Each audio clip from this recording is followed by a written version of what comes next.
Well, good evening, everybody. Hello and welcome. My name is Sharon Hutley and I'm Pro-Vice-Chancellor for Education at Lancaster University. I'm very pleased to welcome you all here tonight to what is the finale of our 50th anniversary public lecture series. This lecture series has been extremely popular, with 16 lectures being held here in Lancaster, both on campus and in the city, as well as several in London. And we've been delighted that over 17,000 people have attended more than 80 events as part of our 50th anniversary. And we have committed to continuing with a number of activities, including an ongoing series of public lectures. So if you want more, please look out for announcements about the new lecture series starting in the next few months. Tonight's lecture will be from one of the university's distinguished professors, Bill Davies of the Lancaster Environmental Centre, who was awarded a CBE for services to science in 2011. Research led by Professor Davies has been used to increase the sustainability of food production in the UK and in many other parts of the world.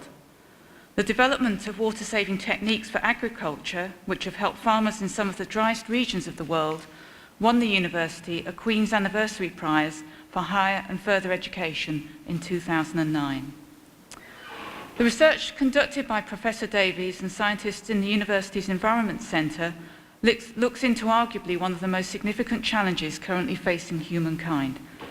How will we make enough food for an active, healthy lifestyle available to a population which will probably rise beyond 9 billion within the next 30 to 40 years?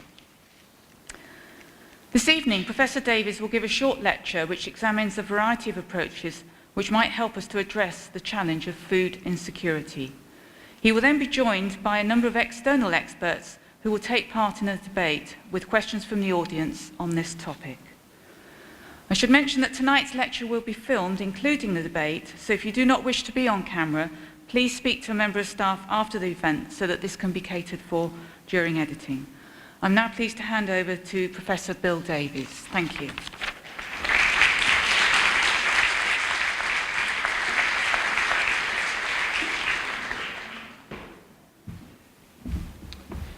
Well, thank you very much indeed, and welcome everyone. It's a real pleasure to see you here. Well, when I was asked to do this, I was very keen to do it. I do like to take every opportunity to try to raise the profile of this as a set of issues. As Professor Hutley said, it is one of the really grand challenges for society, and I have a strong feeling that Lancaster has made a strong contribution in this area in the past and will continue to do so. And my aim in the first 20 minutes or so is to try to illustrate some of that to you, tell you about 2 or 3 of the things that we've been involved in on an international scale in and around food security. And I want to start really with a brief definition of food security. I know some of you will immediately disagree with this, and this may be something that we can talk about later. There are strong feelings that there are other ways of effectively describing this challenge, but this FAO definition, I think, encapsulates an aim that pretty well everybody can sign up to. Clearly there are other things as well. So the first point I want to make is that there are contributions that we can all make at different scales, and that these scales are linked. And my aim in inviting some friends and colleagues along this evening is to really try to make contributions across this range of scales. This is a very broad set of issues involving a wide range of disciplines, which we'll touch upon briefly in a second. And I felt that it was important that you heard from people who are actively involved in several of these different areas. Now, to start, I just want to talk to you about the magnificent piece of marketing by our then chief scientist, Professor Sir John Beddington, which really, I think, kick-started this very high level of concern internationally around how we were going to feed the world. And Professor Beddington coined this term, the perfect storm, and the components of that are described here.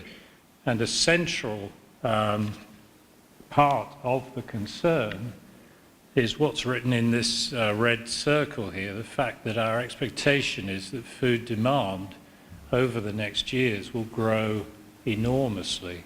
And this is partly because the population is continuing to grow and will probably grow beyond 9 billion. We're around 7 billion at the moment. Will almost certainly grow beyond 9 billion before it starts to plateau, and some people feel it will go higher. But in addition to this, lots of parts of the world are showing significant economic development, and people there want to eat more, and they want to eat different things, and very often those things are quite demanding in terms of resources.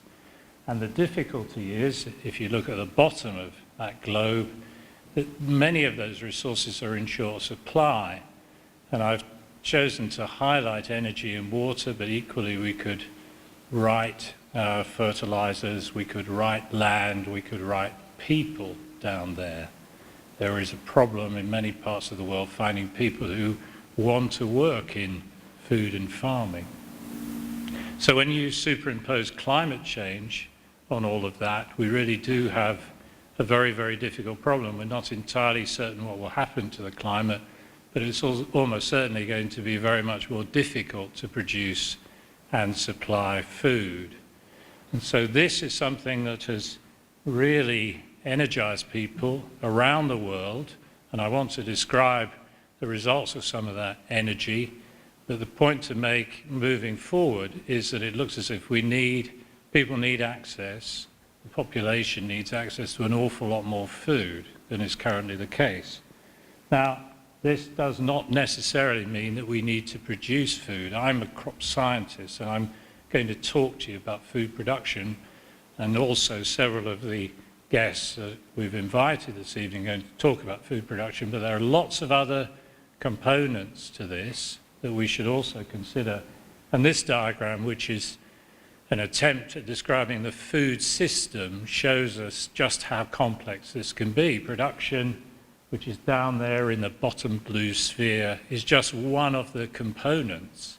We need to distribute the food that we've got effectively, and there are big problems in many parts of the world.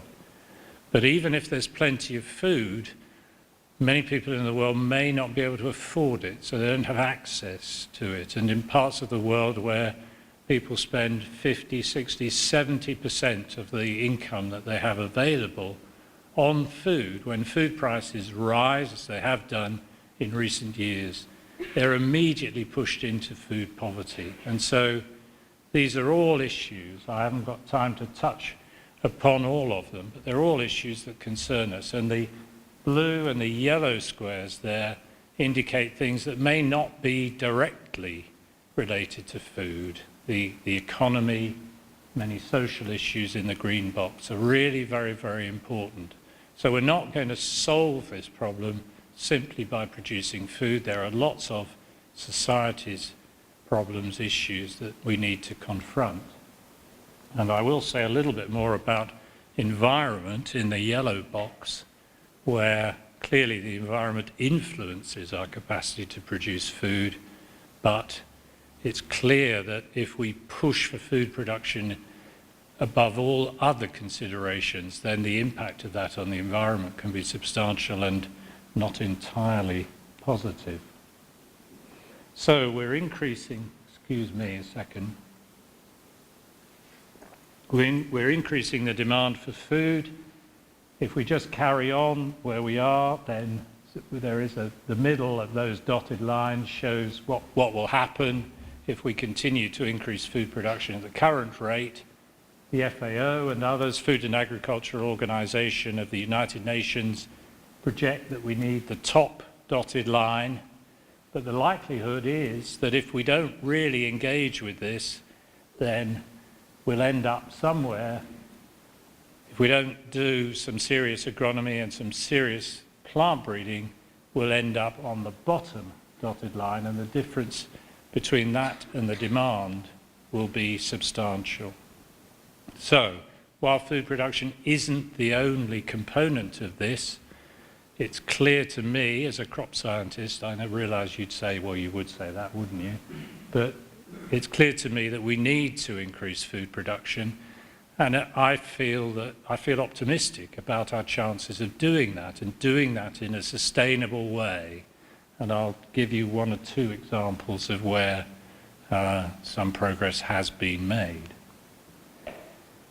This shows us the results for 3 major crops, and this is what most of the world eats. It shows us that if you look at the very right-hand numbers, we're increasing yield every year for crops at just over 1%. And that's about half the rate of what we need. So if you think about all of the science and technology and thinking and everything else and commitment that's gone into producing all that extra food year on year on year, we need to double that rate of production, and that's quite a big challenge. Now I'm going to give you my first example. I'm going to focus on just one crop. It's one of the world's major crops. It's wheat. We produce wheat in this country very successfully. Around the world, it is equivalent to effectively 20% of all the calories that people eat. And you can see 20% of pretty much all the protein that people eat. It's very, very important. But there are considerable challenges, not least the impact of climate. Wheat turns out to be extremely sensitive to climate, and the expectation is that things are going to get hotter and things are going to get drier, and that will be a problem for wheat. Now, I think there are lots of other challenges, and lots of those are social issues, and I was keen to stress that, but in the interest of time, I'm going to move on. There are lots of health problems associated with people eating wheat, and some people may like to raise one or two of those things as issues. But I just want you to concentrate on that lower box if you can. It shows us in the left-hand column, the left-hand number is farmers' yield. In the right-hand column is the potential yield, sorry, the middle column is potential yield. And the right-hand column is the yield gap in percentage. It's the difference between what we could produce and what we're currently producing. And that's about 50%. Now you might say 3 is not 50% of 4.5, but the data are adjusted for environment, and I think that's probably too much detail at the moment. But we could increase yield potential, what crops can deliver under ideal conditions, and we'll see potential impacts of that in a moment. But relatively simple science can deliver that extra 50%. And there's a lot of effort going on around the world to try to do that. Now, just look for a second at this diagram, which predicts what will happen if we don't address that as a problem. Why do we not achieve the potential yield? Why do good farmers, not achieve the potential yield? Because this is a crop that's very sensitive to adverse environments. And here are some predictions for wheat. What will happen to yield in terms of percentage changes if it gets warmer, as it certainly will. And the expectation is that we will be very lucky to limit the increase in temperature, which we're likely to see within the next 50 years or so, to +4 degrees. You can see that corresponds to almost half the current wheat yield. And when you think of the number of people that that's feeding, that's really an indication of the size of the challenge and the size of people's concern. Another consideration is just how variable the climate's getting. And I think we've all experienced this. I mean, we love weather in this country, talking about weather, and there have been lots of increased opportunities to talk about it because it just seems so unpredictable now and so extreme.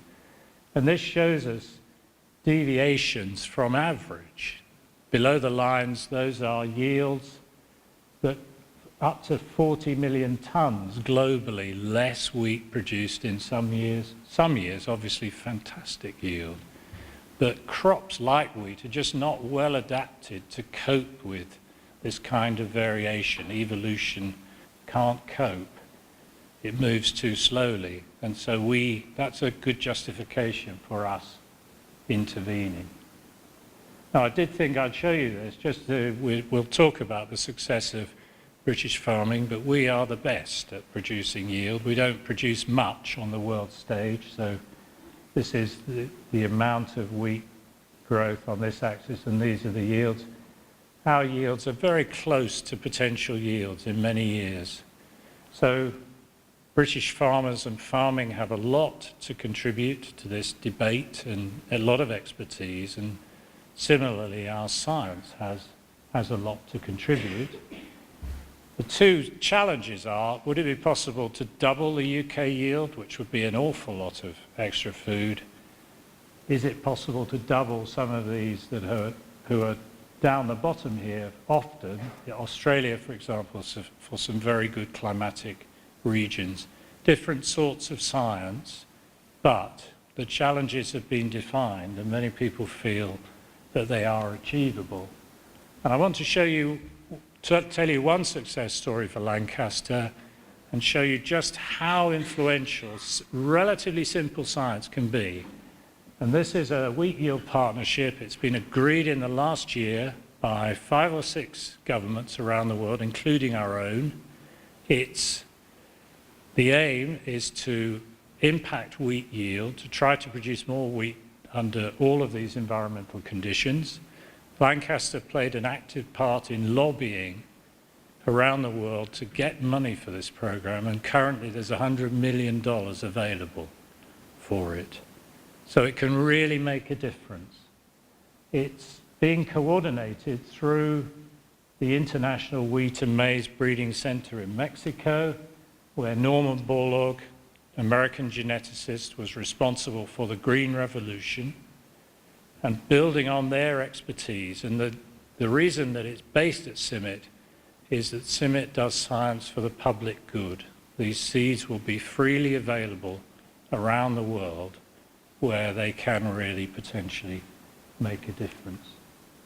And this is the science. It's just one slide to show you how successful this science has been. A solid black line shows you how sensitive wheat yield is just to very small changes in temperature, probably most significantly night temperature. Increases in night temperature have massive effects on yield, reduce yield of wheat, and they're doing that now. The blue line at the top shows you 3 recent years where yield of newly developed heat-tolerant varieties using simple, relatively simple science. These varieties have been developed using conventional genetics, and you can see just how much more productive they are, and just as importantly, how relatively resistant they are to heat compared to traditional varieties. So this shows us what science can do, the sort of difference that we can make, that we need to make that difference quickly.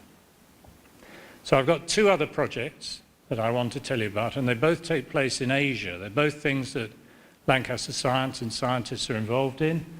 Why are we working in Asia? Well, the reason is there.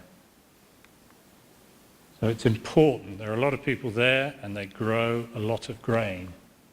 And the first project focuses on rice, which is a staple crop for many people around the world. You can see that rice is a problem because it's a very thirsty crop. It uses enormous, frightening amounts of water.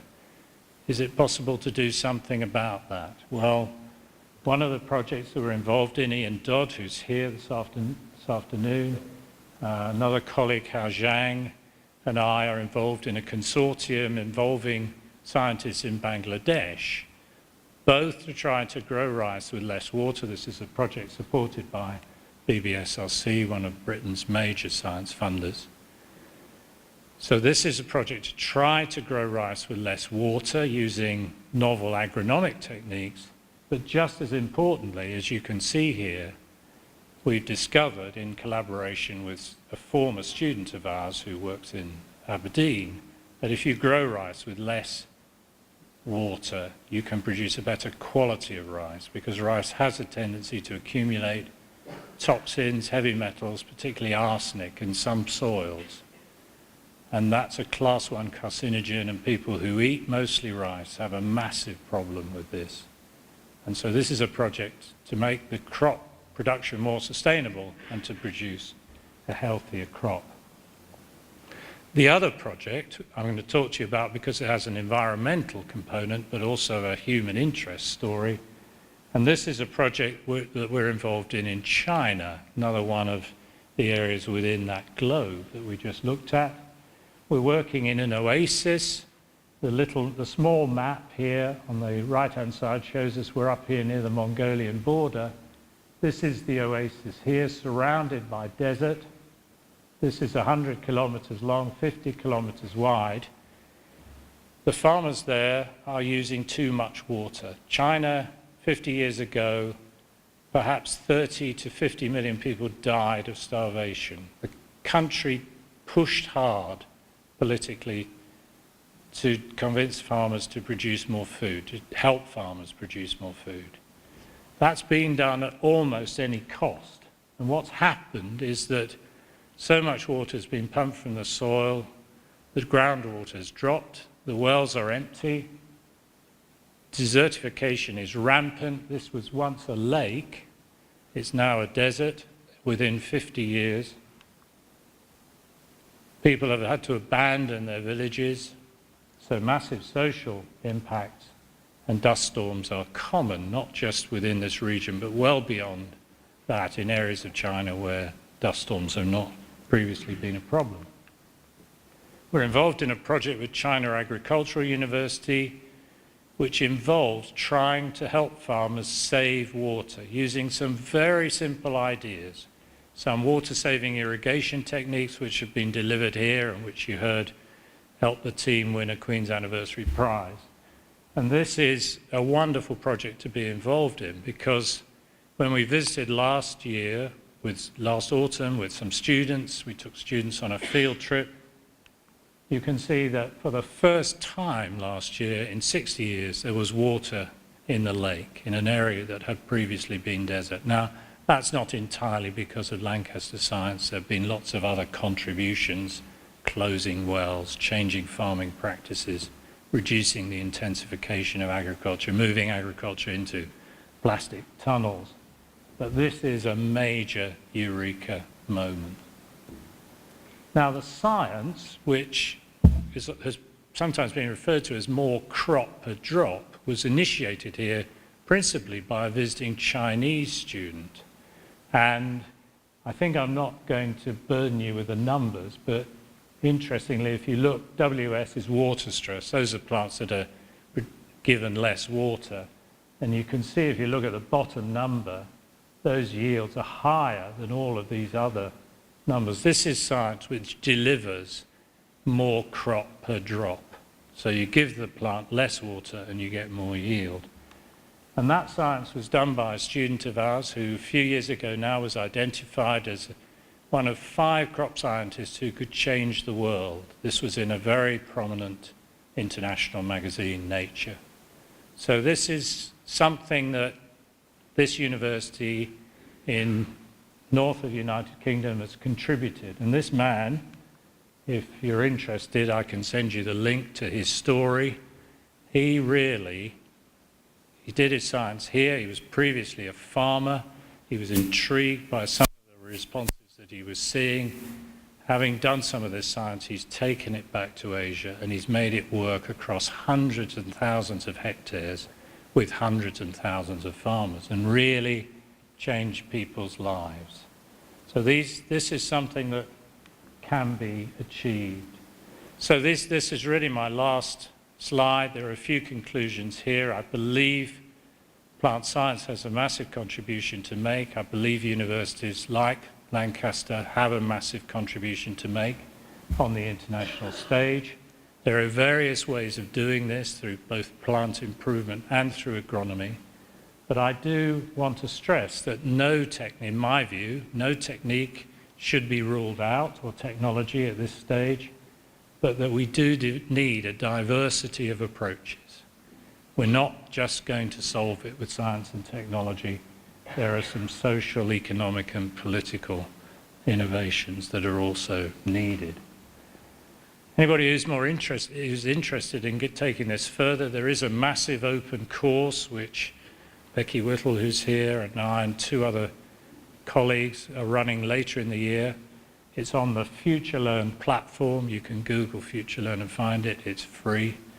And it talks about these and plenty of other issues. Thank you very much indeed.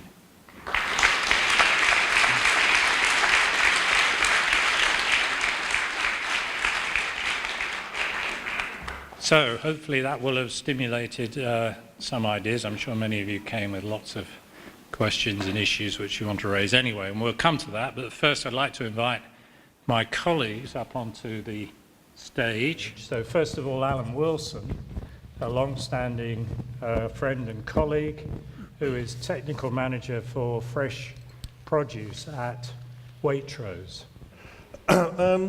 Waitrose, yes, I don't know how many of you know Waitrose, but we are one of the smaller supermarkets, not small as Booths. We have about over 300 shops, mainly in the southeast, but across Britain as well. I say that point because we're dwarfed when you compare us to a Tesco or a Sainsbury. Here's a kind of potted history. I'm told there was a Mr. Waite, there was a Mr. Rose, and there was a Mr. Taylor, but I'd never met them. But there we are, so that's quite straightforward. And the other point I want to make, before I get into what I want to my talk, which is actually written down over here, is that we are a partnership. The John Lewis Partnership, which I've been a member of for 40-odd years, means that we have to operate in a particular code of practice. And I like to think that it's industry-leading, and it's the sort of practice that will lead me to excellent places such as Lancaster University, and I have to say I'm very pleased to be here tonight. Without wanting to go on about the Waitrose spiel, Bill has raised a lot of points. I want to kind of really say how these points are impacting today upon the way Waitrose buys its food. So here's our slide again from Professor John Bennington. And if we go from left to right, urbanisation, well, how does that affect a retailer? It affects us in the way that our customers who are coming into our shops day in, day out are really changing dramatically in the way they're purchasing their food. The idea of a weekly or monthly shop is now gone. It's almost once or twice a week coming into our shops. Not buying large amounts of food, buying smaller amounts. And buying more processed food. Dramatically buying more processed food. And why is that important and passionate for someone like me who's in fresh produce? Well, it means those people who are buying processed food are not seeing what's happening in the actual fresh product that we can buy. We trade with growers around the UK and around the world for fresh produce. When it goes into a processed form, it's much harder to control its process to us. We can do it, but it's harder. If you look at our population growth, that's happening here and now in our face. If you take Britain, for example, we are increasing our population and its diversity. That's a good thing, but it means people are changing their food habits, wanting not just British food, but food from around the world. Food security, I won't dwell on that because Bill's done that very, very well. But if you take energy, water demand, biodiversity, these are all things that operate to the viability of our growers. I was going to mention the potato famine, but you probably think, well, that's a bit old-fashioned to mention something that happened in 1845, 1850. But if I tell you that 3 years ago, this country lost 1 million tonnes of potatoes, then you'll see the words of what Bill is saying is actually happening today. As I go around the world, fortunate enough sent by Waitrose to look at how our crops are growing, I see day in, day out the effects of climate change. We have a bizarre situation today where a farm in northern Chile, which hasn't produced a bunch of grapes for Waitrose for 3 years, and sadly all the vines have died, is now underwater, simply because it's rained so much in northern Chile. That's unheard of. So this issue of climate change impacting what Waitrose is trying to do is dramatic, and it's happening today.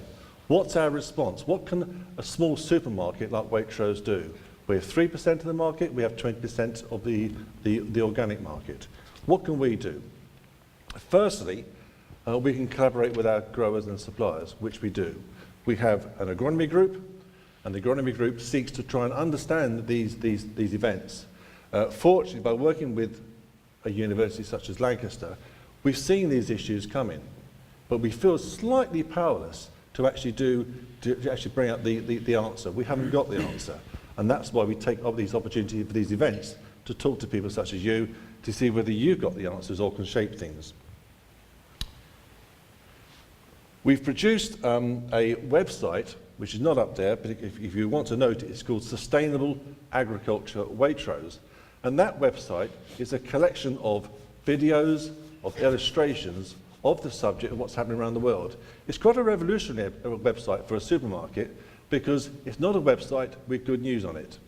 It's a website that is actually saying to our customers, these are the challenges. It's an open website for customers to see what is actually happening today. Sustainable Agricultural Waitrose. And then we can look at our engagement in agricultural research. We have 5 themes: soils, water, biodiversity, and inputs.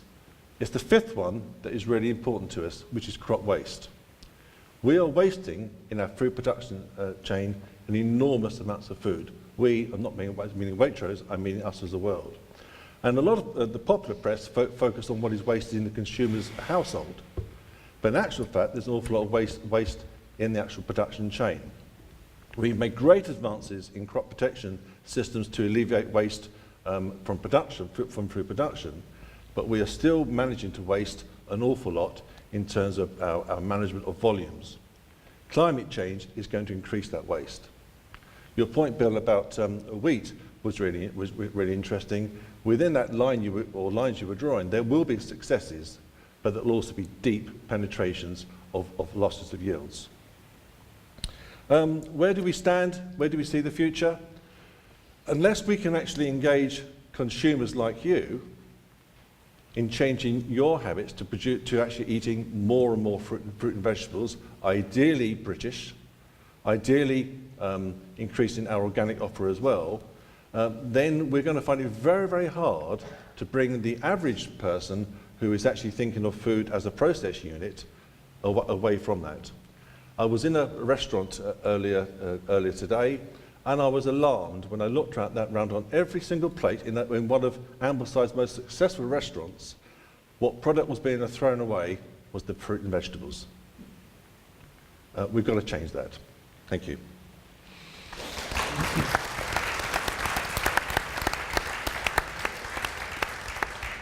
Thank you, Alan. I did say when I was standing up earlier that we're going to try to obviously move across the disciplines and span the scales.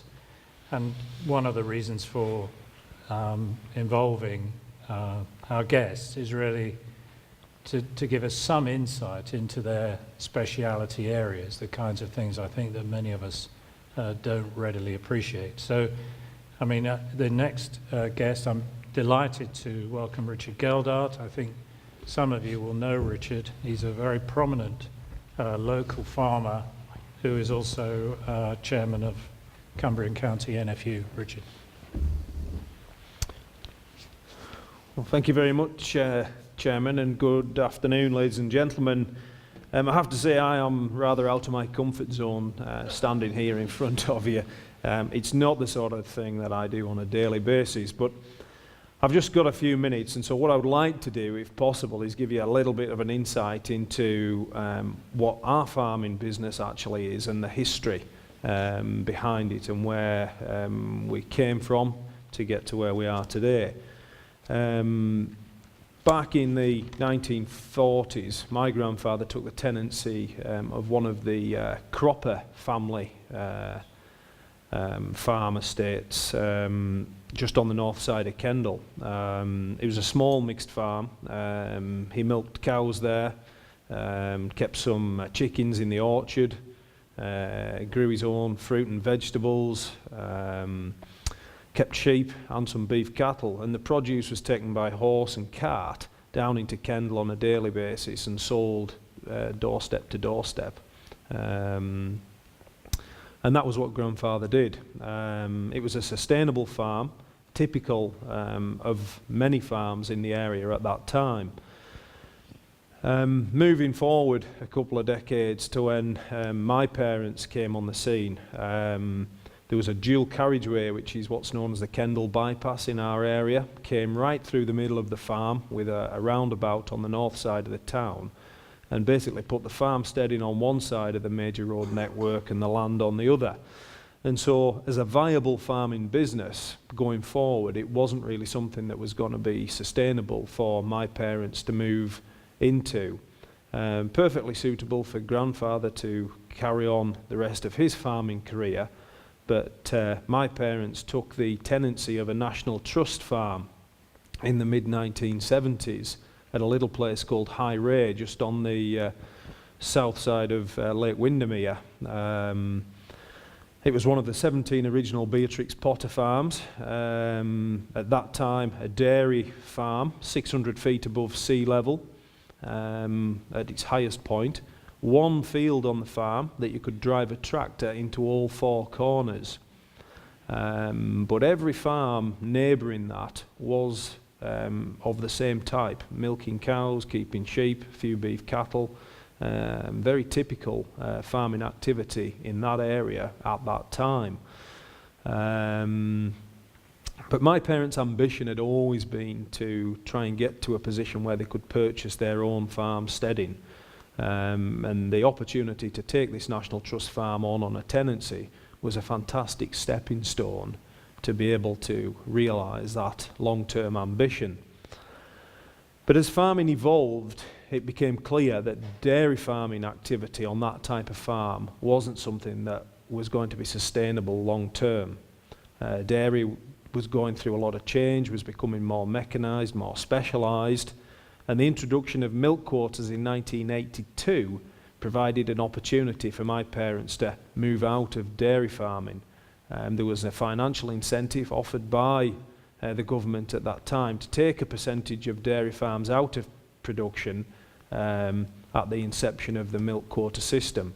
My parents took that incentive and then specialised in beef and sheep production. They felt at that time that that type of farm was more suited to that, and introduced some of the first continental sheep to the UK. In about 1985, they were one of a group of about 7 or 8 farmers that imported the Charolais sheep from that region of France, from Charolles to the UK. And along with other breeds such as Texel, the establishment of European continental breeds of sheep became established within the UK sheep farming industry. And so they specialised in that, along with pedigree beef cattle. They started with Herefords and moved over onto Charolais cattle as well, and did very well, and were able to add value to the beef and sheep business by specialising in pedigree animals and the added value that that brought with it. We were there for about 11 years, and then they got the opportunity to buy a greenfield site just on the northern edge of Morecambe Bay, south of Kendal. They weren't able to purchase the actual farmsteading. It was beyond them. That was bought as a separate lot by somebody else. So the house, the farm buildings and a small parcel of land went separately, but they were able to purchase this greenfield site. And for 2 years we farmed the greenfield site on the edge of Morecambe Bay and the National Trust farm, and commuted between the two sites, which was about 25 miles every day. Farmed both farms. During that time we built a small bungalow and a couple of livestock buildings on the greenfield site to give ourselves somewhere to live, and obviously our livestock in the winter months as well. When that got established, we surrendered the tenancy of the National Trust farm and focused attentions on establishing our farming business on the newly purchased greenfield site at Low Foulshaw.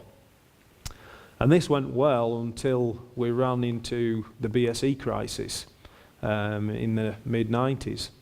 The business was still predominantly beef and sheep. and heavily borrowed at that time following the purchase of the steading. The budgets on beef farming at that time basically floated out of the window, and so we were in a real difficult corner. And so at that time, parents needed to find something to generate additional cash flow. And some chickens were purchased for egg laying. And every Sunday morning, Mother and I would go to Flukeborough Airfield to the car boot sale and sell the eggs out of the back of the van. And that generated enough cash flow just to keep the business moving. But it was at a time when free-range egg production was just non-existent really within the UK. It was dominated by the production of eggs from cage systems, formerly known as battery cages, which were made illegal in the EU on the 1st of January 2012. And so the fact that we had a free-range egg to offer put us in a position where we had something a little different to what was on offer as a mainstream product in UK retailers. And so that gave us the opportunity to develop sales for eggs locally. A purpose-built unit was built in the late 90s, and we established an egg round selling eggs to local hotels and retailers, independent retailers that is, spa shops and that type of thing. And then we got the opportunity to supply into a leading retailer locally with free-range eggs, as it was seen as something different that they couldn't source off one of their big national suppliers at that time. That gave us the opportunity to develop the egg business more.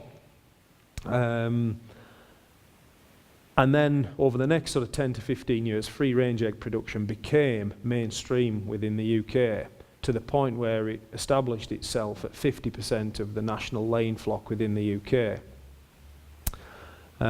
So the point of difference was no longer free range, it was the fact that you were then offering a regionally branded product. And as a small business, we offered and specialised in offering a regionally branded product. And so we'd gone from offering a point of difference, which was the production type, to a point of difference, which was the local branding. We now are in a situation where we grade and pack about 1 million eggs a week from our own production and from other farmers in the area. It may sound a lot, but in the grand scheme of the egg industry, that's only very small.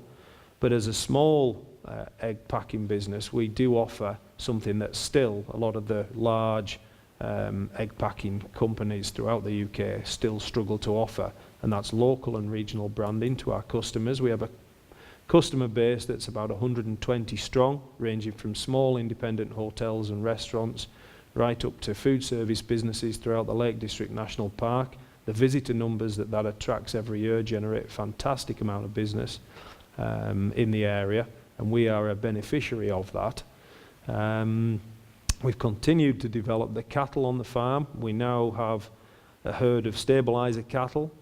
Without wanting to get into the technical details of what that actually means, is instead of what it was essentially known as a purebred cattle, so the continental cattle that came to the UK in the 80s, we now have a breed of cattle that is developed in America and New Zealand along the lines of long-term sustainability, so more for maternal traits, and we've encapsulated that within our business when the move away from direct support payments was taken away from farm production in the UK sort of 10 years ago as a way of making beef production on our farm sustainable going forward.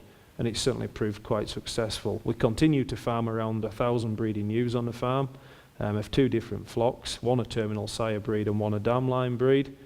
And altogether, we farm around 700 acres at Low Foulshaw, employ about 15 local people, and are very proud of the farming business that we have. So I look forward to hearing what the other panellists have to say this evening, and also look forward to taking questions from the audience. Thank you very much.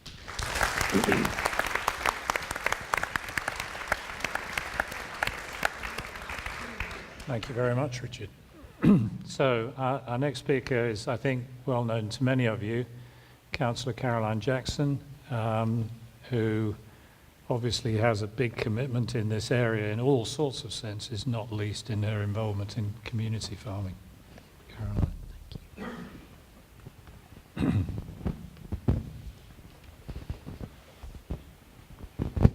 Thank you for the kind introduction. Yes, I'm a councillor in this area, and it's very much this area we're actually in my ward. But I feel a bit like the make-weight on this in this group, in that I've not had much of a background in farming. My professional life was as a teacher, and I didn't really come up against farming until I got to Ripley here. When at interview I thought, this is different, when they said to me, we try to make sure that every Year 9 pupil has an experience of bucket feeding. Yeah, and they did too. And that was my introduction to, well, farming's actually just part of education, can be part of everybody's life. So when I ended up as head at Hornby, we had to have chickens and a polytunnel, and all the children did horticulture, and it was very sad that it didn't last that long. But I think that's what meant that after I was made redundant and had that sort of you've got to reappraise everything moment, that I thought, well, it would be worth taking the risk of trying to buy some land with a friend of mine. And we have. And we've struggled, I think, for the last 2 years to run a community growing venture. Community farm makes it sound like a farm. It's actually a 6-acre field. And there are community farms that are much bigger. And I think in America, say, where the community-supported agriculture is it's quite a big thing. It's a more professional system whereby people buy into a project. They might be spending as much as £200, £300 a year on buying into a project and getting food out of it. We're talking about something where people pay £10 a year. They still get food out of it, but it's a much smaller operation. So basically, the area that we farm, in inverted commas, is behind Central High School, and there's 6 acres there, of which we're probably using about 2. And that's hard work too. Quite a few of the people who are involved are here, so I'll have to watch myself what I say about it. But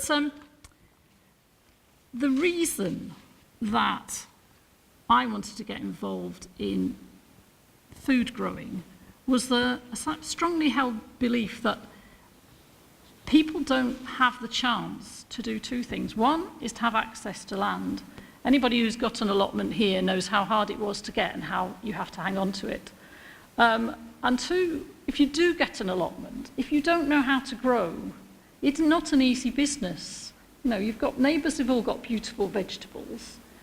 People give you totally contradictory advice, and it really is, it's not actually a particularly supportive opportunity. So I felt people ought to have a supportive opportunity to try and grow. So what's happening on Flavor Hill, which is what we call our area, is that it's free for anyone to get involved. It's a constituted group, so if you get involved, you get the opportunity to actually help manage the project. Eventually, we'll be a charity. And what we want to do, is to improve people's farming skills, their education. We want to improve their opportunity to get on and do some growing, but with support. And we want to improve the diet of people around about us, because that's something we feel strongly about, and it's something I think has been echoed here. We're a kind of infrastructure to allow community groups to get together and join us, because one of the problems about allotments, if anybody's got one, is that there isn't always a sense of community. And I've been on an allotment committee for a while, and you do spend a lot of time on disputes, let's put it like that. And I'd rather spend time working with people who are in a community group who actually are there to help each other along the way. So part of what we do is building community and enjoying ourselves together and doing some social things. it's not that social sometimes to be standing out there in the rain planting with somebody else, but it's quite social when you get your cup of tea and piece of cake later on. I think I've been strongly influenced by Transition City Lancaster, and by some of the ideas that Transition has investigated about food security. But in particular, they looked at how much food we were producing in our areas and mapped the areas round cities. And I feel strongly that the areas around a city should be capable of contributing towards the feeding of that city. We are just on the edge of the housing, on the edge of the building, and I think that's where food growing should be going on. It used to be exactly like that in Lancaster. Fairfield used to be an area where they grew food which fed the city. I think that's what we should be doing now.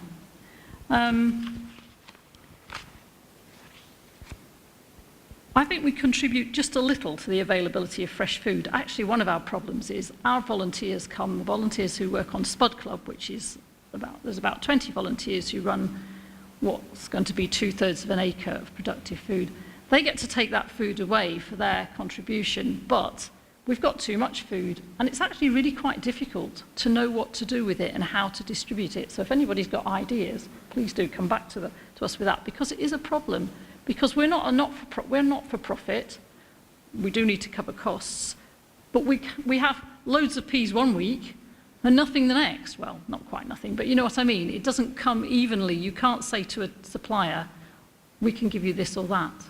I was heartened to hear what Richard said, because obviously your family built up, and I thought, well, actually, maybe we should be going knocking door to door like you did. It's not a thing we think of. We think everybody goes to the supermarket and that's all. Maybe people would be happier to do other things. I think that one thing that bothers me is a bit of what Alan was saying about people just not enjoying the food that we produce. One great thing about what we do is that you can pick it and eat it right there. And to see a small child, and we do get a few children coming with parents, doing that typical thing with peas of picking them and eating them, and just with a big bag of them with a huge grin on her face about the fact that that means lots more to eat. I think that's what we're aiming at, people who really enjoy the taste of that food and don't think of it as something that comes pre-packaged and actually will want to make it into something. I think that's hard work and it's slow work, and one of the things we have to do is to try and work out how to get more people involved with us. I think that's about all I've got to say, but I hope there are some more questions from people, and particularly if there are people who want to, contribute to us, that we'll see more of you. Thank you.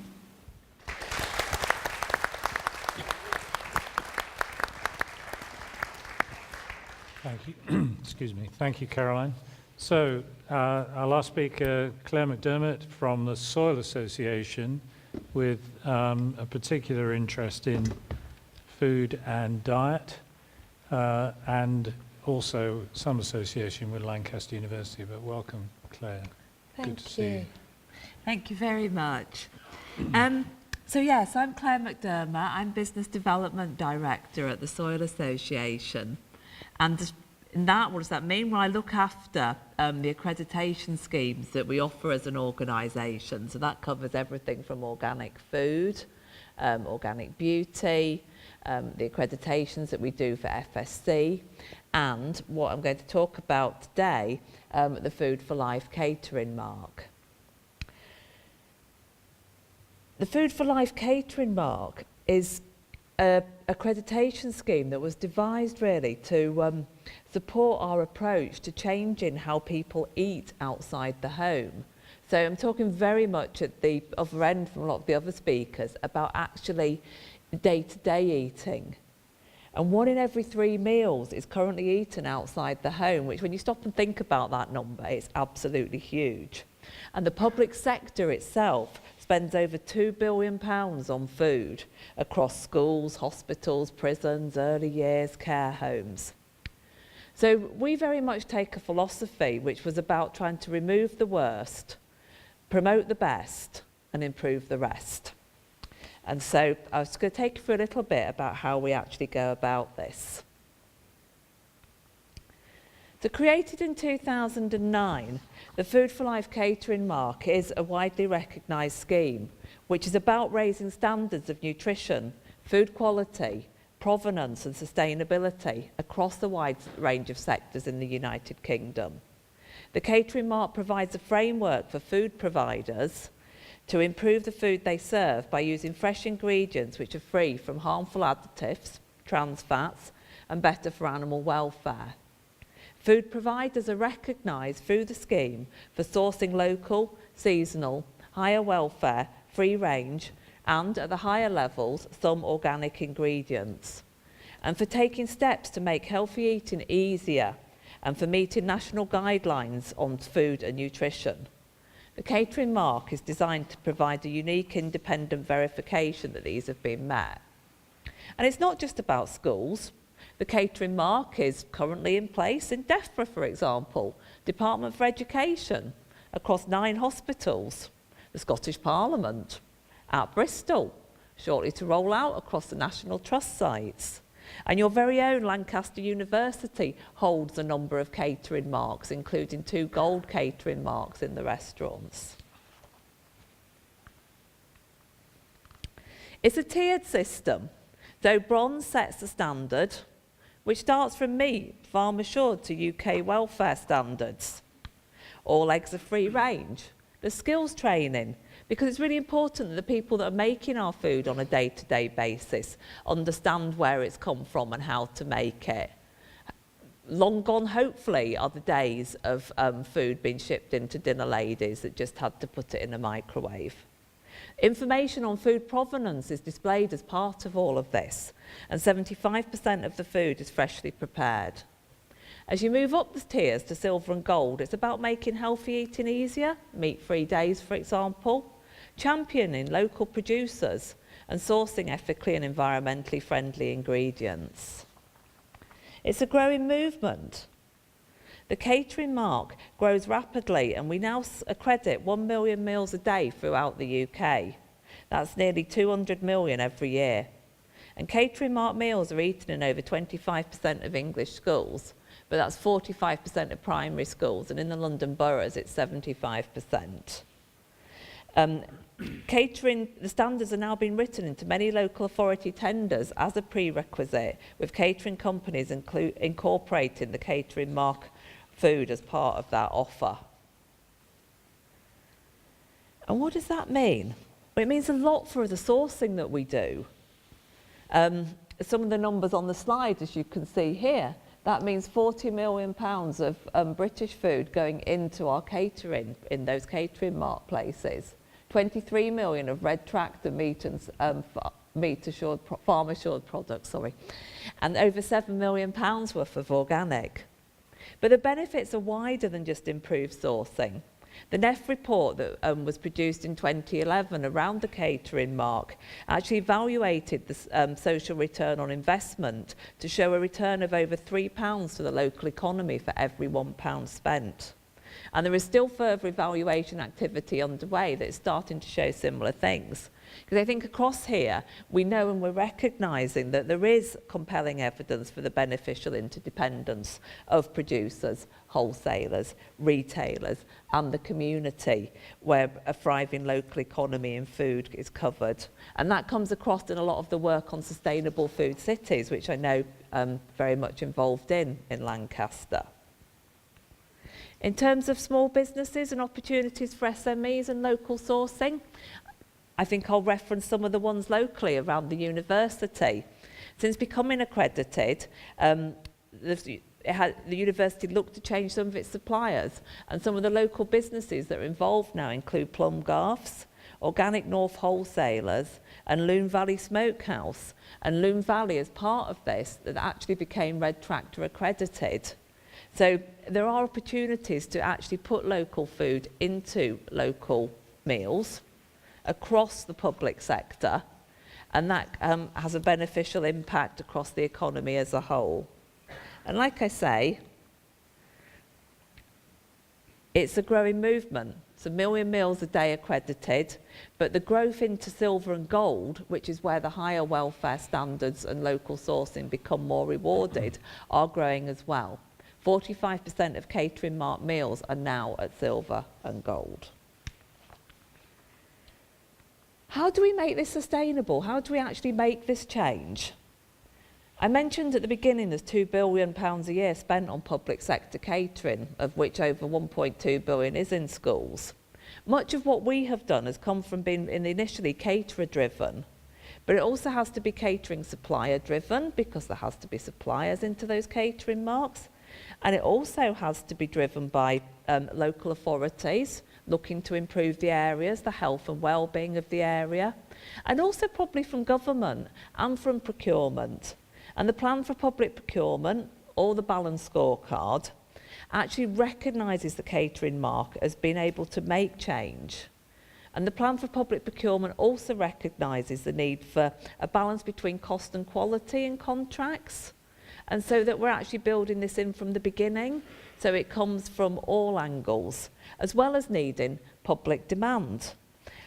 And it needs drives from organisations such as Lancaster University have done. And they've shown, for example, that the 2 units that have achieved gold have seen business increased, and people are actually actively choosing to eat there, and they've had to increase opening hours. It's important that it's recognised and driven from CSR policies in the workplace, and that's been built in around business benefits as well, to extend it into all the places people eat outside the home. Endorsement and recognition is another way that we see as making this part of the norm, instead of being something as an extra. The quote here is from David Laws at an event we held around school food, and again has talked about schools, 45% of primary schools. Lancashire County Council are in the process of application for all primary and secondary schools to silver, which includes that higher spend on local and sustainably sourced ingredients. It's important for hospital food as well. It's very difficult in hospital food because of some of the long-term contracts that have been in place and some of the removal of units from hospitals. But we have 9 hospitals that have actually got the catering mark for its patient food, and a further 20 that will be rolling out the catering mark for staff and visitor over the coming year.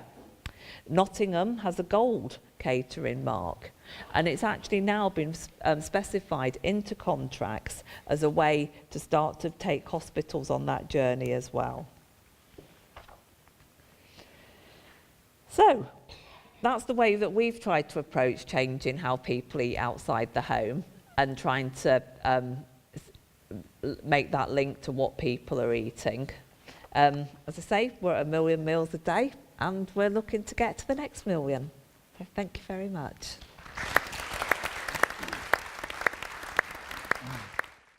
Given the current competition for land use, agriculture, housing, conservation, etc., how can we ensure secure and sustainable food source?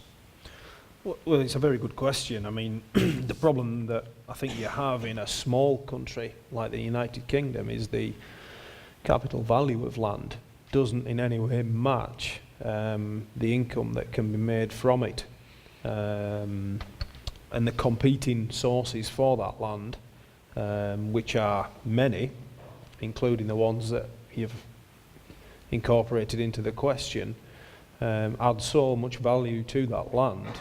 Those that wish to purchase it to farm it, finding it very, very difficult to be able to do so.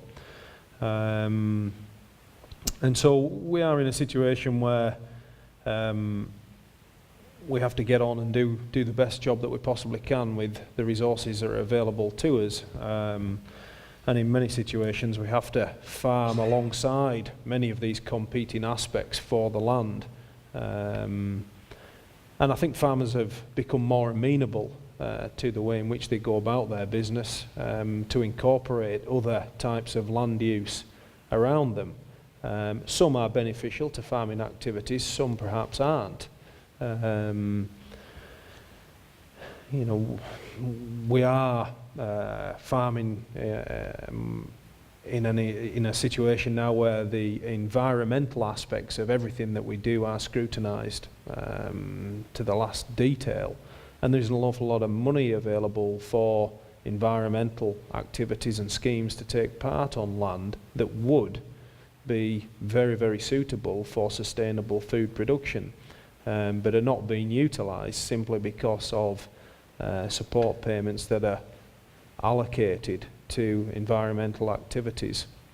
And so from a farming point of view, that can be quite frustrating, and I would say from a consumer's point of view, it's taking land that could be used for food production away from food production, therefore not letting us as a country and as a farming industry maximise potentially available land that could be used for producing food source. Okay, thank you. So, Alan, do you want to comment? Yeah, I think it's a really good question, Peter. I would add, building on a more global perspective, that I think there's tremendous opportunity for more food to be produced in many of the countries who are currently underperforming. I think Bill showed some of those up there. Thinking in terms of wheat production, which Bill mentioned, there's a lot more opportunity for improvement there. Britain has a very mature wheat industry, and we've actually done very well. If you take Africa, for example, then if Africa can actually become a more orderly place to produce food, then that will happen. But I would come back to your question and say my worry is it's not necessarily the one aspect of that. For Africa, for example, there is political stability. There's also an enormous pressure from climate change. So your question is really valid. I don't want to be more of a pessimist, but I think there's an awful longer list of issues we can add on to that. Food waste is a big issue, I think, for this country particularly. And I'm not too worried about this country. I'd be more worried about how the rest of the world performs. That will, in a global context, affect us. Does that make sense? If I may, Chairman, the other point I would also like to make is, one of the biggest competing aspects for land is for energy. Look at the amount of land now that is being used for energy crops and the production of those. That's all taken away from food. Don't quote me on the figure, but I think I'm led to believe that is 400 million tonnes of maize produced in the US to go into bioethanol. And that's a substantial amount of production. And this was all, the incentives to do this were all instigated when oil prices were very, very high.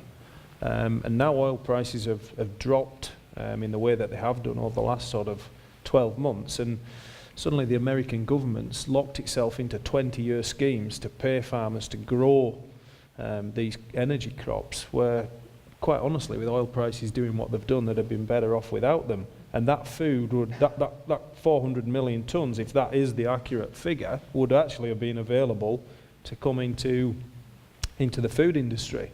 But because it's been locked into 20-year contracts, it isn't going to be there, even if oil prices stay low for the next 2, 3, 5 years. And so there are many competing aspects for land use, and energy is probably one of the highest ones. Okay. I would make a brief comment about conservation. I try to talk to a lot of farmers, but I don't see conservation as an issue in this sense, really, because most farmers, even some of the very big ones, are acutely conscious of their responsibilities in this regard, and some of the practice is just astonishing, and they seem genuinely pleased to be able to report increases in soil health and soil quality, biodiversity. One farmer I talked to in Cambridgeshire was talking about the red book species, red listed species that he recorded on the farm. And I think very sophisticated farming often involves sophisticated agroecology, which delivers all sorts of other things as well in terms of pest and disease management, for example. So I think in that area there clearly are ways ahead. Hi, my question is, would a vegan or plant-based diet be a more viable and sustainable way of feeding the world? I'll ask a farmer who produces. produces animals. Is that fair? Well, it's an interesting question. I really don't know whether I'm best placed to answer that one or not, but you know, who knows? I mean, you know, I was interested in the comment that Claire made earlier about promoting meat-free days as healthy. You know, is that actually something that should be classed as a healthy way to live our lives? You know, is a meat-free day healthy? You know, I would argue with that, but that's me. You know, but you know, so plant-based diet a viable alternative? You know, I really don't know about that one. Where you could... So, in answer to Richard's point, really, it's about trying to achieve a balanced diet overall, and the recommendation around trying where it's appropriate to build in meat-free days, obviously in some instances it's not appropriate at all, comes from very much the government nutritional standards for schools and for hospitals, but it's about trying to achieve a balance. I can't answer directly the question about would a plant-based diet be a viable alternative to feeding the population. I think there are a number of ways where building a more balanced diet that is not as heavily focused into certain areas as we currently are is probably the way forward, picking up on some of the points earlier that Alan made as well. About our fresh produce and about fruit and vegetables, and about just trying to look at how we balance even the production of things out, as that will probably help. But I don't think that in itself removes, you know, meat in its entirety at all, or fish. I think with my organic head on, there are different ways of raising, you know, meat, cattle, and again with fish that have different levels of consumption of the wheat and the water that's required to do those. But that doesn't entirely answer that question. Do you want to have a go? I think we sometimes imagine all of us have the same amount of money to spend on food and the same access. And I think, yes, we would all like to have a good amount of protein in our diet, which is what you're talking about when it comes to meat. But I think in order for some people to feed themselves, to have that kind of thing, we were talking about the food security, we do need to have a plant-based diet because it's the cheapest, and there definitely are people who run an allotment because that's the way they get their food and basically don't have an awful lot of the protein that comes from other food sources. So it's a way of some people feeding themselves without spending too much money, but spending quite a lot of time, as people did and people do in other societies around the world where they produce their own food. They are largely living on a plant-based diet. I think we need to move more towards a plant-based diet, obviously enhanced with animal protein as well if we can, because if we're going to feed ourselves, particularly if we're going to feed ourselves not from around the world, we're going to have to look at a balance whereby the land's used in ways that are going to produce the most food. I think, isn't it true that allotments produce the most, they're very high yielding because obviously you've got a lot of input from a person working it. And therefore we do have to look at saying that plant-based, if we're going to have an awful lot more people, we're going to need to look at a plant-based diet. I'm sure there are some farmers from the Lake District out there who would suggest it's difficult to keep the Lake District looking like the Lake District without animals. Well, it's right. I mean, you know, the balance is the key word in the answer in this question, and I can't disagree with anything that we've heard from. But you know, at the end of the day, you can only feed the world what it wants to eat, and what we are starting to see now in other countries around the world is the demand for meat products as their source of protein is ever growing, and the challenge that I think we're going to have going forward is how we meet that demand for meat, and red meat in particular. and produce it in a way that's sustainable, doesn't cause any kind of detrimental environmental issues. Because at the end of the day, if that's what's needed, and that's what people want to eat, and that's what will have to be produced, but it'll have to be done in a way that doesn't have any detrimental effects from the production system. And if that's produced in Europe, then you've a chance of achieving that. If it's produced in other areas of the world, then maybe you haven't. And so, you know, better to have control of how things are produced and embrace that production than sort of try and move away from it just to achieve what may be seen as an ideal. Because at the end of the day, it's better to be a part of it and know how it's done than turn a blind eye to it and let somebody else do it in a way that might be detrimental. Richard might support the view, but sustainability is a big question mark for the UK. I'm aware, Richard, I think you'll agree, we're less than 60% self-sufficient in red meat, in beef now in the UK. We're importing a massive amount of red meat and continue. Now, some of it's just on the doorstep from Ireland, which you could say was within our boundaries almost. But by doing that, you know, we aren't self-sufficient in a lot of products that the British farmer could produce, and he's challenged constantly to strive and to produce in a better.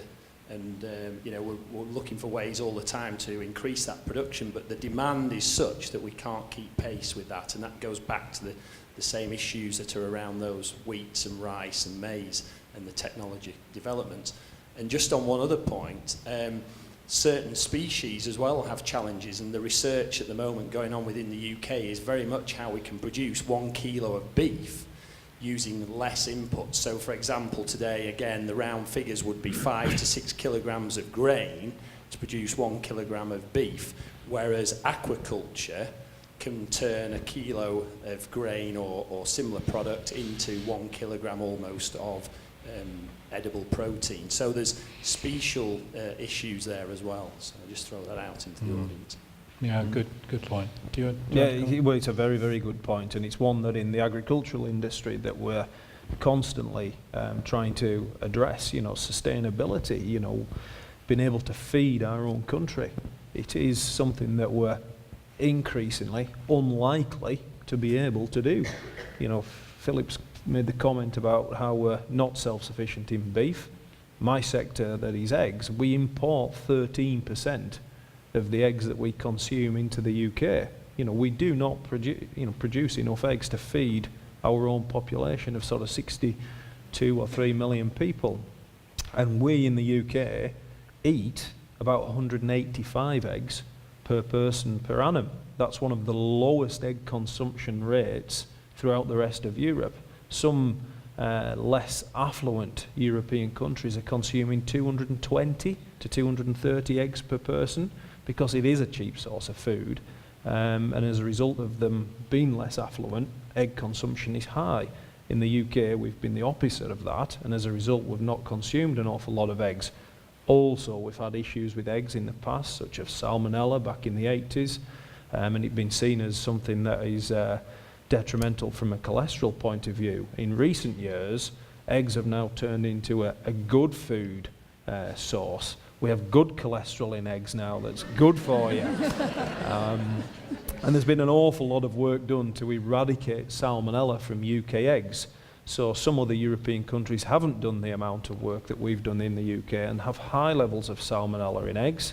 In the UK we don't. And so even though we have a very good quality product on offer in terms of eggs, and I'm only highlighting one product in the sustainability answer to this question, we still, as a result of having a fantastic quality product on offer, can't produce enough of that product to feed our own domestic requirements. And so that's just a small example of how we can highlight the inability of a developed agricultural nation to feed its own people. Alan, sorry, do you want?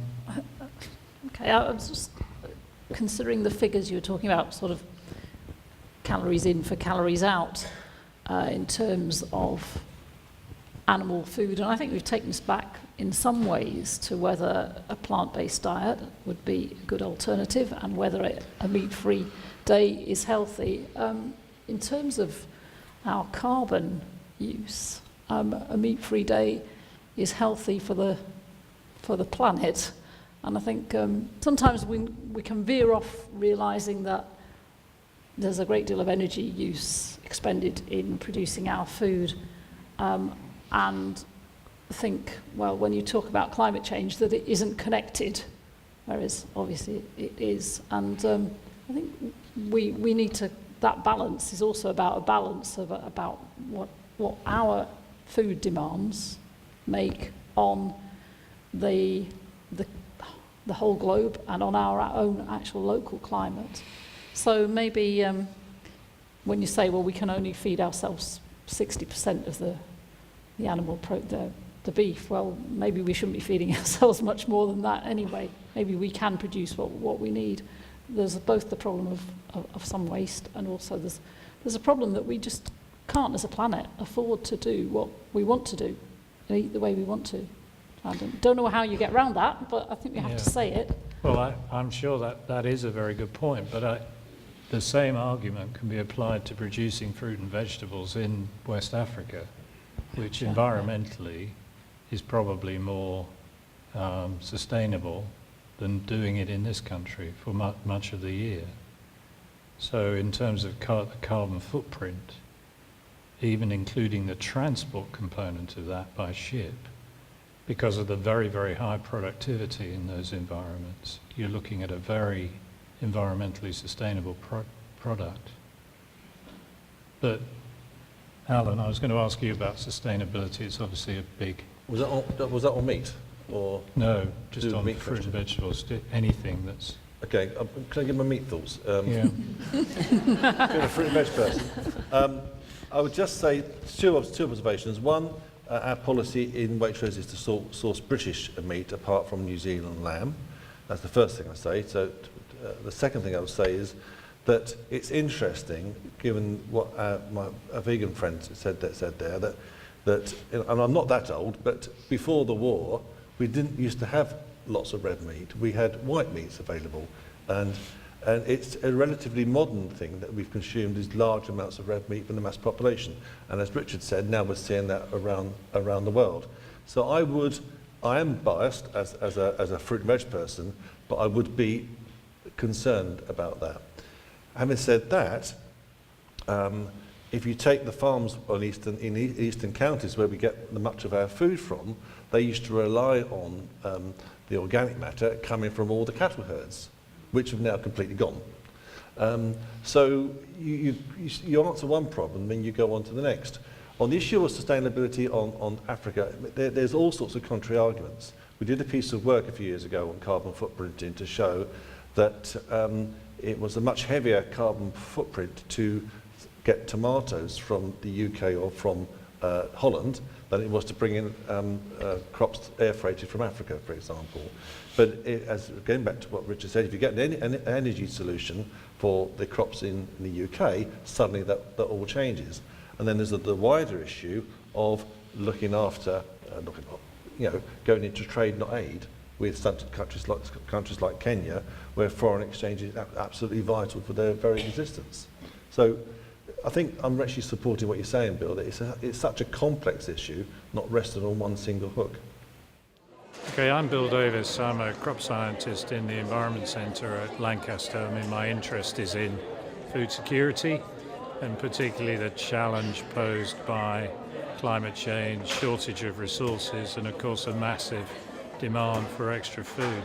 So I mean, we've got to make more food available to people. There are more people, and many of the people that there are already want to eat more, and they want to eat different things, and many of those things are quite expensive to produce in terms of extra resources, and all of those resources are in very, very short supply. So water's a very good example. Nearly everywhere in the world, which is a major food producing region, there's a shortage of water. And Southern Europe is a good example of that. We source a lot of food from Southern Europe. They struggle for water. And that's the problem. It's not going to get any better. It's going to get worse under climate change, and it calls into question our ability to feed ourselves in the way that we currently do that. From a humanitarian point of view, tonight 1 billion people will go to bed hungry, just under 1 billion. I mean, we've actually made things slightly better in the last few years. Another 1 billion people are probably not getting enough of the right sort of food, calories, right proteins, nutrients. So there are 2 billion, if you like, who are food insecure. Soon, within the next 20 to 30 years, there are going to be another 2 billion new people. So the problem is getting worse. We're going to have to make an awful lot more food available. Not necessarily produce it. I mean, we could stop wasting quite so much food. We could distribute what food we've got more effectively. But we need to do something. Otherwise, we're going to have a major crisis on our hands. I was anxious to try to put across the complexity of the thing, that there's not a simple answer. There are lots of interactions, lots of tensions between different components, and I think that came out well in the discussion. Somebody raised the question of cultural issues in and around food, and other people have raised other social questions. So I hope that came about. I hope people went away with a feeling that, well, this is urgent. It's bad now. It's going to get worse very quickly, and and perhaps finally they went away with a feeling, well, actually, there's a contribution that I can make in one way or another. It works at different levels. I tried to, because of the guests we invited, it works from the household right up to the global scale. And different people can contribute at different points in that continuum. When I'd been here about 15 years, I think the university had its first open day, and 25,000 people came from the surrounding area. They were just curious to know what we do. And we're much better at that now. I think we have a very effective communications department. And so people have a better idea of what goes on, but it can always be better. And I have a very strong feeling that, particularly for the sort of thing I do, it's very important that people know about it, and so that they can contribute to some of these debates. I mean, food security is a big concern. Every day in the paper there's an issue. Today, people are talking about childhood obesity in the paper. And everybody needs to contribute to that discussion. But if they don't understand the issues, then what sort of contribution can they make? And, I'm not saying everybody's gone away with a massively enhanced level of understanding, but it's a start. And if it means, I'll read that, or I'll contact him again and see if I can find out a bit more, then for me that's been a success. The university makes a massive contribution globally. I want people regionally to say, I've been to Lancaster, it's really top notch. So tonight, a farmer came up to me from Cockerham, said, I've got an anaerobic digester, which is a pretty exciting development in agriculture. It means farmers take their waste, the waste they produce, they throw it in this thing, and it makes electricity and heat. So it helps the farming business, it helps sustainability. He wants to work with us. Well, that's got to be great for us, and hopefully we can contribute something that's useful for him.